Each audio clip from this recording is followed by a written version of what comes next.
Pakistan cricket team کے لیے سب سے بری خبر۔ بابر اعظم نے پاکستان کرکٹ ٹیم کی کپتانی چھوڑنے کا اعلان کر دیا۔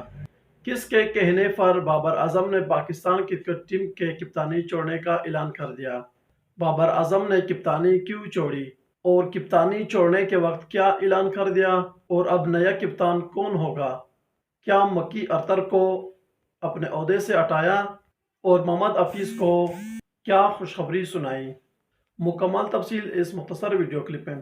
السلام علیکم دوستو، کیسے ہو؟ امید کرتا ہوں سب دوست خیر و خیرت سے ہوں گے، اور الحمدللہ میں بھی بالکل ٹھیک ٹھاک ہوں۔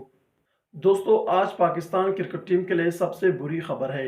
سب سے بیڈ نیوز یہ ہے کہ کرکٹر بابر اعظم نے پاکستان کرکٹ ٹیم کی کپتانی چھوڑنے کا اعلان کر دیا، اور اعلان کرتے وقت یہ کہا کہ میں نے اپنی پوری ذمہ داری کے ساتھ پاکستان کرکٹ ٹیم کی کپتانی کی، اور مجھے پاکستان کرکٹ ٹیم کی کپتانی دینے پر پی سی بی کا بہت شکریہ ادا کرتا ہوں۔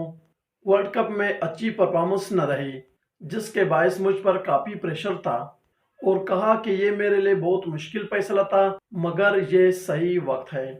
دوستو، بابر اعظم کا پاکستان کرکٹ ٹیم کے تینوں فارمیٹ سے کپتانی چھوڑنے کا اعلان کر دیا، یعنی کہ کپتانی سے استعفیٰ دے دیا، اور ساتھ ہی کہا کہ جو بھی نیا کپتان ہوگا میں اپنا تجربہ ضرور اس کے ساتھ شیئر کروں گا، اور میں تینوں فارمیٹس میں بطور کھلاڑی کھیلتا رہوں گا۔ دوستو، اس کے ساتھ ساتھ Shan Masood test cricket team کے کپتان مقرر ہو گئے، اور ساتھ ہی شاہین شاہ آفریدی T20 کے کپتان مقرر ہو گئے۔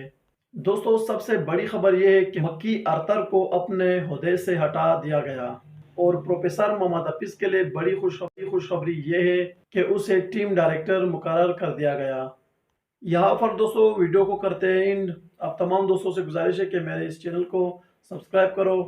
اگر کوئی کوشچن ہو تو کمنٹ کر سکتے ہو۔ ملتے ہیں نیکسٹ ویڈیو میں، تب تک کے لیے اجازت ہو۔ اللہ حافظ۔